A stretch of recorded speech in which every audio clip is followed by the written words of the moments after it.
Hello and welcome to Awaz News. I'm Kubra Ali and I'll be taking you. Man in life-threatening condition following Caledon shooting, police. Toronto actor waits 2 weeks for removal of dead raccoon from neighborhood amid 311 delays.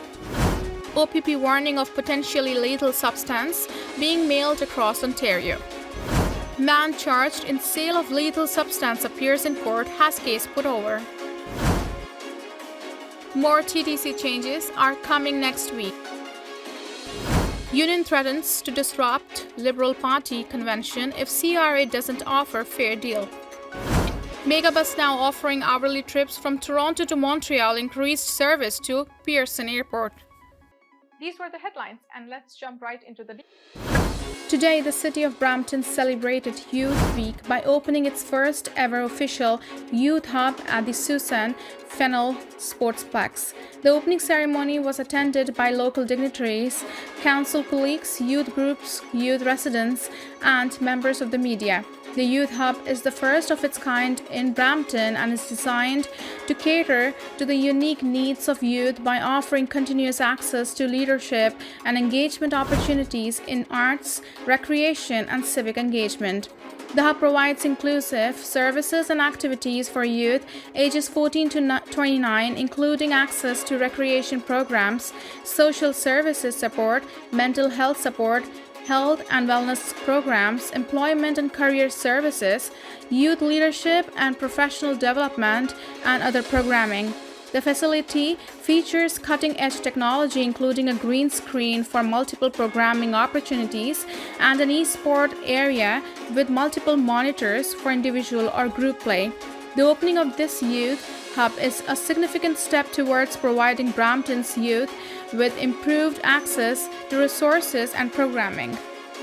Ontario Provincial Police have issued a public safety warning about packages containing a potentially lethal substance being mailed out across the province.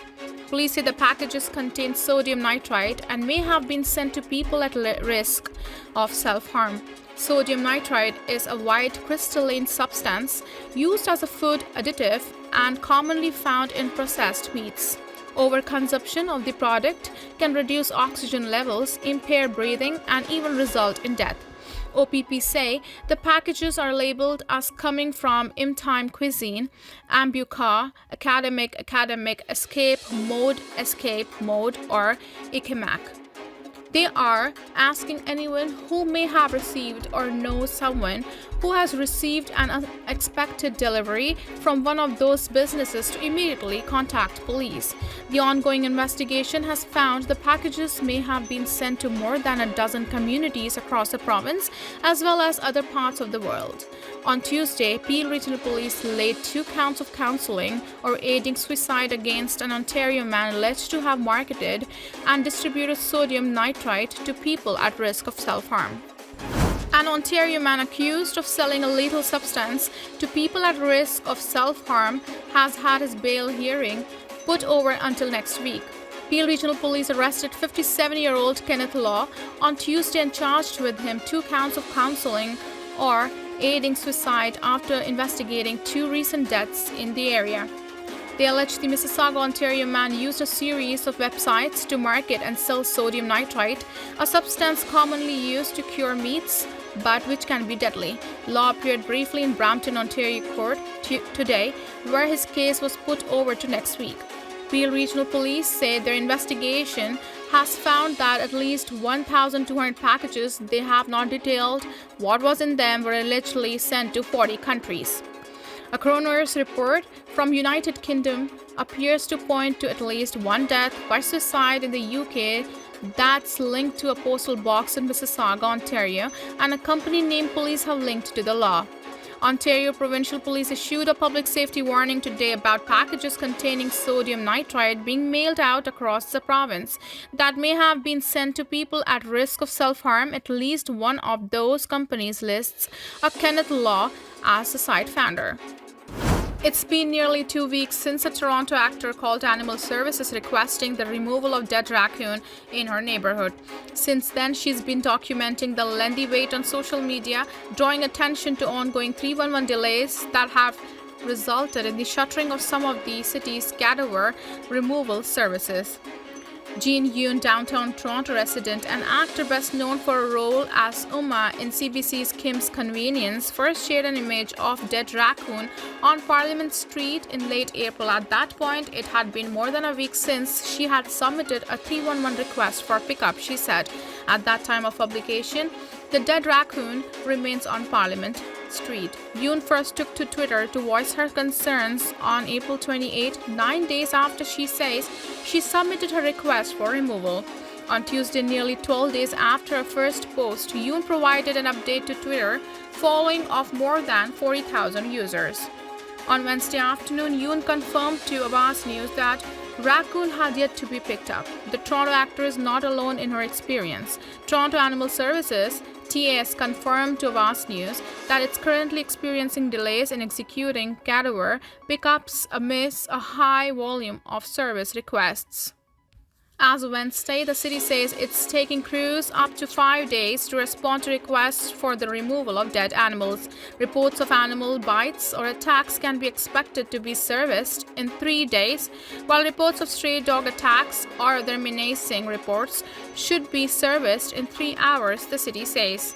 While average response time reflect the experience of most, at one point in late April, a notice on TA's website said cadaver pickup waits could reach up to 2 weeks, mirroring that of Yoon's. The city says service requests for pickup of larger dead animals such as raccoons can be submitted to 311 and that these animals should not be put in the garbage recycling bins or compost bins. Residents who find sick or dead animals or birds are also advised to contact 311 to discuss removal and safe disposal. A service request for the following can be made online or by calling 311. In its statement, TAS reminded its residents never to touch dead animals with bare hands, but instead wear gloves or use a double plastic bag and wash their hands thoroughly after any contact. The city underlined that animal services staff will not climb trees, deconstruct decks, fences, porches, or go into a lake or stream to pick up a dead animal. If you need a dead animal must be removed from under a deck or porch, the city says residents must call a private company. A man in his 20s is in life-threatening condition following a shooting in Caledon early on Wednesday morning. OPP officers said the shooting occurred around 3 a.m. in a residence near the intersection of Haleyvale Road and Hurontario Street in Caledon. Police said they located one man with injuries when they arrived on scene. He was taken to local hospital in life-threatening condition. Caledon police continue to investigate the cause of the shooting. No further details are available at this time. Investigators believe there is no imminent threat to public safety. Police are asking anyone with dash camera or home surveillance footage in the area to contact the OPP. More changes are coming to Toronto's transit system.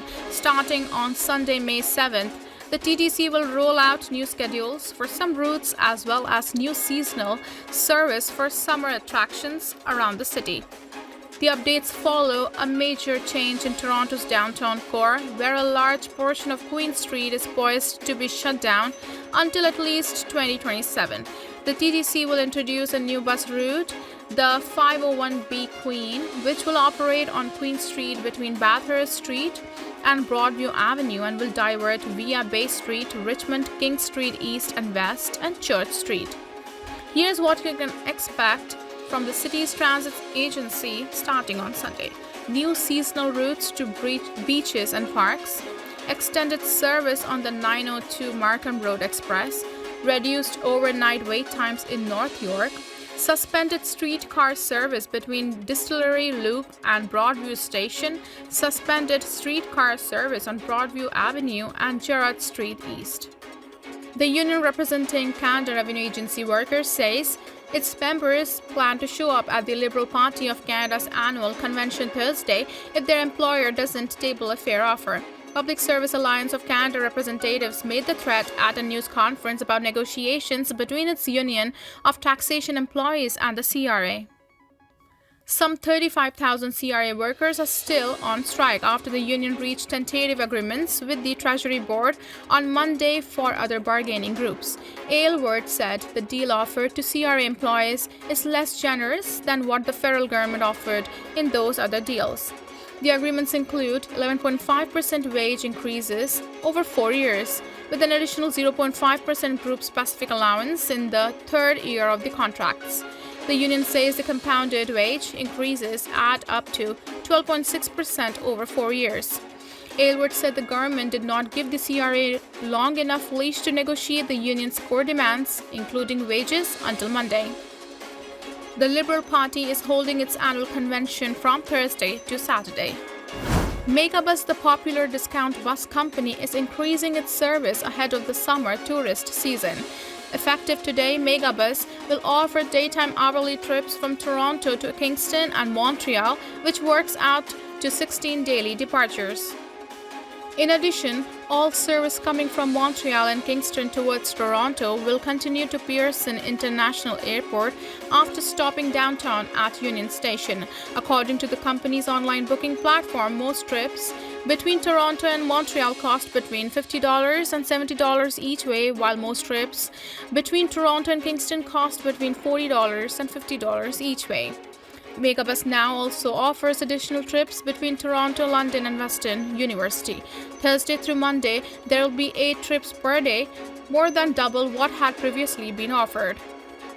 Last month, Megabus launched a brand new cross-border route between Toronto and Detroit. The company announced that it would run 2 trips daily between Detroit and Toronto with stops in Windsor, Chatham, London, and Paris, Ontario. The trip is listed for approximately $60 each way before tax. Megabus also announced in December that it was launching new bus routes between Toronto and 6 cities in New York State. These services increase come after a period of instability for the transportation industry due to the coronavirus pandemic. Many bus companies struggled to stay afloat, most notably Greyhound, which ceased Canadian operations in the spring of 2021. The bus carrier had struggled for years with declining ridership, increasing competition, and deregulation. The company's decision to shut down was a major blow to many rural and remote areas that had been serviced by Greyhound for years, while Megabus and others stuck mainly to larger urban centers. Thank you for tuning in. I'm Kubra Ali. I'll see you back tomorrow, same time, same channel. Have a good night.